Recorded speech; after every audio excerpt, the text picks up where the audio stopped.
বন্ধ করে দিতে হবে। প্রশাসনের লোক বলে আসছে বন্ধ করলে ভালো হয়। আপনি কে? আমি একজন সাংবাদিক, আমাকে ফোন করছেন তো ওখান থেকে, বলছে যে রশিদপুর মোড়ে আসছে, ওনারা ভুলের ওই রশিদপুরে গেছে, এখন ওখান থেকে আসতে যাচ্ছে। বুঝলাম, তো কি করতে হবে আমাদের? এখন বন্ধ করে দেওয়াটাই উচিত। আমি বললাম যে আর কিছুক্ষণ চালে, বললো যেটা তো আপনাদের আগেই বলা হয়েছে। ঠিক আছে, ঠিক আছে, ইনশাল্লাহ কিন্তু এখানে আসলে আমরা আমরা শেষ করে দেবো ইনশাল্লাহ। তোমরা ক্যামেরা বন্ধ করার দরকার নেই। না, আমি বন্ধ করে দিচ্ছি। 2 মিনিট কি কথা বলা যাবে না? ধরেন আমি ভাত খাইতে আসি, হাত তো ধুতে দিবেন। না, এটা আমারও গ্রামে, আমি তো বন্ধ করার আমাকে বলছে। আমরা বলি, ইয়া আল্লাহ, তুমি মহান, এই পৃথিবীর কর্তৃত্ব তোমার।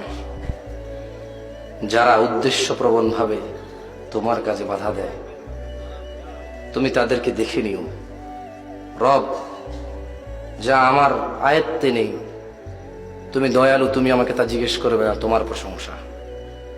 রব, যা আমার আয়ত্তে নেই, যা আমার সাধ্যে নেই, তোমার প্রশংসা, তুমি এত দয়ালু, তা তুমি আমাকে জিজ্ঞেস করবে না। তাই আমি নিজেকে এখনো শান্ত রাখতে পারি।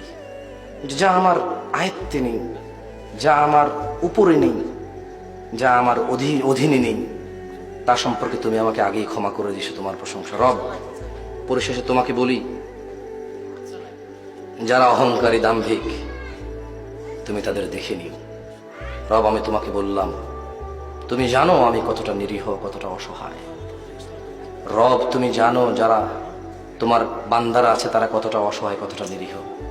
রব, তুমি আমাদের জন্য যথেষ্ট হও, আর আমাদের পক্ষ থেকে তুমি তাদের জন্য যথেষ্ট হও। ওয়া আখিরু দাওয়ানা আনিল হামদুলিল্লাহি রাব্বিল আলামিন। ওয়াসসালামু আলাইকুম ওয়া রাহমাতুল্লাহি ওয়া বারাকাতুহু।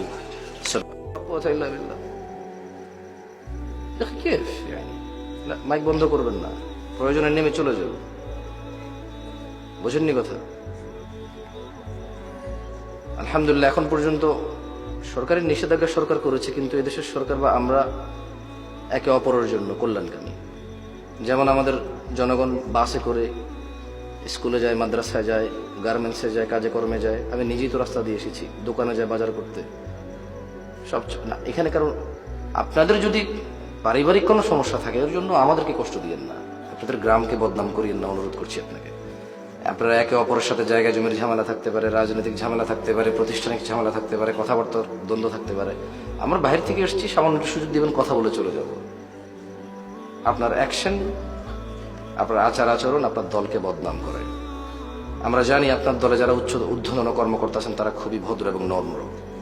এই তো আপনাদের এই সিরাজগঞ্জে এসেছিলাম, প্যানেল মেয়র ছিল, তিনি বলেছেন আপনারা মেহমান এসেছেন, কথা বলেন, আমি কথা বলে আপনাদের সময় নষ্ট করবো না। উপরে যারা ঊর্ধ্বতন কর্মকর্তা তারা ভদ্র, ইনশাআল্লাহ। তারা আমার মতো ছোটখাটো মানুষের সাথে ঝগড়া করে না। এই যে যুবকরা ছোটখাটো পোলাপাইনগুলো মাহফিলের অ্যারেঞ্জ করছে, এলাকার চেয়ারম্যান, উপজেলা চেয়ারম্যান, ওনারা তো সময় নেই যে ছোট পুচকে পাচকে পোলাপানের সাথে তর্কে লিপ্ত হবে। ওনারা সুন্দর দৃষ্টিতে দেখে, কারণ এটা ওনাদের এলাকা, ওনাদের ছেলে সন্তান এই ওয়াজের ব্যবস্থা করেছে। ওনারা চায় না ওনাদের যুবকদের সাথে ওনাদের দ্বন্দ্ব থাকুক। টুকটাক আপনারা যারা আছেন, পারিবারিক সমস্যা, সামাজিক সমস্যা, এগুলো নিয়ে মেহমানদেরকে অপমান করবেন না। আর তোমরা যারা ইউটিউবে এগুলো করে, এগুলো প্রচার করবে না, এটা কেটে দিবা। বুঝে আসছে?